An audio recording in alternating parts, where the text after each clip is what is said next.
There's no feeling more intense than starting over. If you deleted your homework the day before it was due, as I have, or if you left your wallet at home and you have to go back after spending an hour in the commute. If you won some money at the casino and then put all your winnings on red but it came up black. If you got your best shirt dry cleaned before a wedding and then immediately dropped food on it. If you won an argument with a friend and then later discovered that they just returned to their original view. Starting over is harder than starting up. If you're not ready for that, like if you've already had a bad day, then what you're about to go through might be too much. Feel free to go away and come back. I'll be here. Alright, thanks for coming with me on this trip. I'll understand if you have to take a break at any point. Just find a safe place to stop and quit the game. Don't worry, I'll save your progress, always, even your mistakes. This game is a homage to a free game that came out in 2002, titled Sexy Hiking. The author of that game was Jazzuo, a mysterious Czech designer who was known at the time as the father of B games. And B games are rough assemblages of found objects.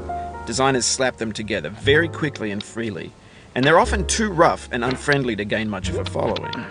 They're built more for the joy of building them than as polished products.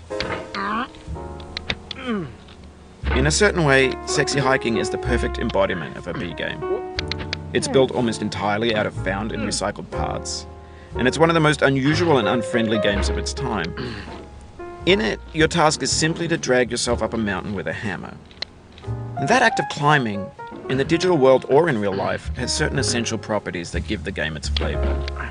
No amount of forward progress is guaranteed. Some cliffs are too sheer or too slippery. And the player is constantly, unremittingly in danger of falling and losing everything. Anyway, when you start Sexy Hiking, you're standing next to this dead tree that blocks the way to the entire rest of the game. It might take you an hour to get over that tree, and a lot of people never got past it. You prod and you poke at it, exploring the limits of your reach and your strength, trying to find a way up and over. And there's a sense of truth in that lack of compromise. Most obstacles in video game worlds are fake. You can be completely confident in your ability to get through them once you have the correct method or the correct equipment or just by spending enough time. In that sense, every pixelated obstacle in Sexy Hiking is real.